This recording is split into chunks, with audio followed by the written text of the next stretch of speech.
Okay everybody, today I'm going to show you how to use a center drill on the lathe. The next project we're doing is going to require us to have the part sticking very far out of the chuck, and if we don't hold it with a live center, which I'll show you in a minute, if we don't do that, the part's going to wobble all over the place. So this will end up helping us support the end of the piece so we can turn it the right way. So first I want to show you what a number 2 center drill looks like. That's this right here, and if we can probably zoom in on that a little bit, it's a very small tip of a drill, and then after that there's an angled area that also cuts. That angle is going to help us use the live center to support the end of the part.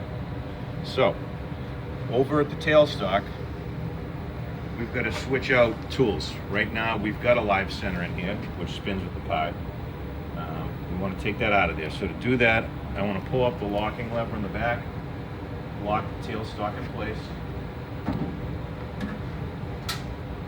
then I'm going to twist the handle backwards until the live center pops out. Make sure you keep your hand on it so it doesn't fall, but eventually that's going to pop out of there.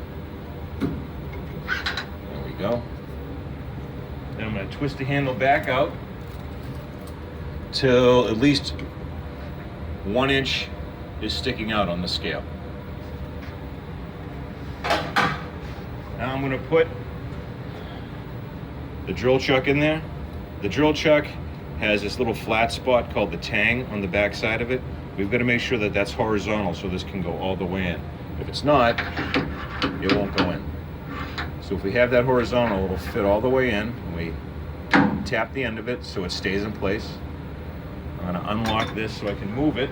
I can move the tailstock. I'm going to put the center drill inside the end of the drill chuck. I want to make sure I put it all the way in as far as I can.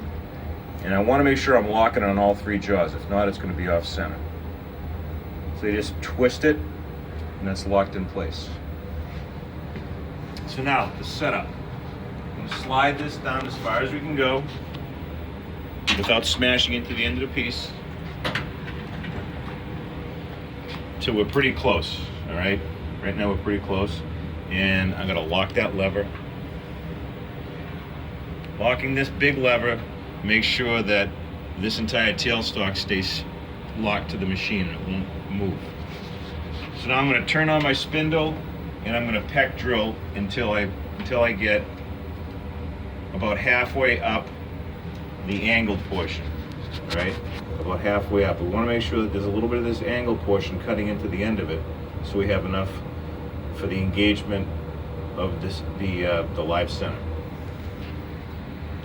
Got to be careful with this because the tip is very fragile and could break easily. So here we go. Let's see how this works.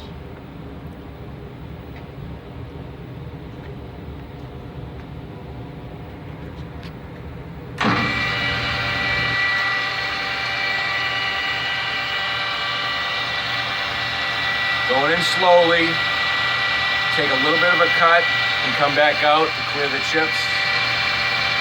A little bit more. I'm taking my time doing this. There's no need to rush, because all that's going to happen is you'll break the tool if you rush.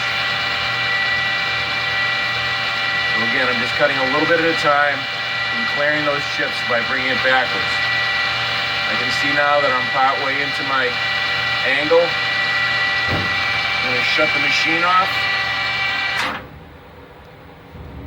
Unlock the tailstock, pull it back, and get the part out of here and show you what's going on.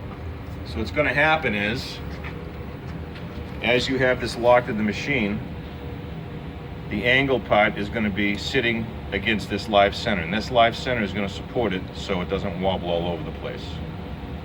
So now I'm going to do is I'm going to put this part back in the machine and show you how it actually would work when we go to turn.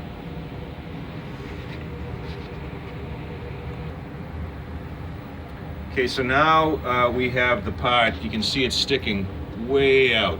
All right, we're grabbing it in the collet. There's a little bit inside the collet, but this long portion sticking out would be really wobbling all over the place if it wasn't supported.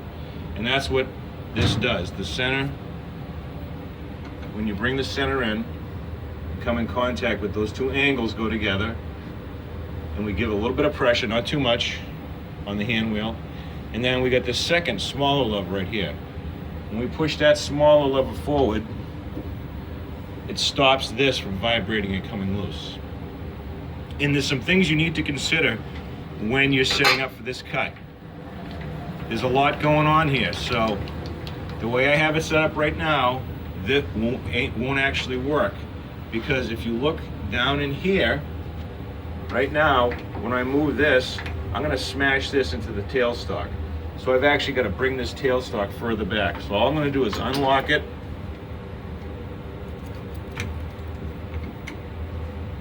and move that tailstock out of the way. So now I've got clearance here that I won't smash into the tailstock. So make sure what's very important is you make sure we lock that back in place. Bring this up tight against the part again. So over here we're good, we're into the part. And then the small lever, we lock that in place forward. So now we're not gonna smash into anything. And when we bring our cutting tool in, we've got to be extremely careful that the cutting tool is not going to hit the live center, and that the tool post won't hit the outside diameter of the live center. We need clearance all over the place. So you got to be aware of where you're moving at all times. And what you're going to do is just like before, we set up our Z0, we bring the tool in, start the machine, touch the front, then go over here, Z0 absolute set. Now I'm going to take my skim cut on the X to set the outside diameter.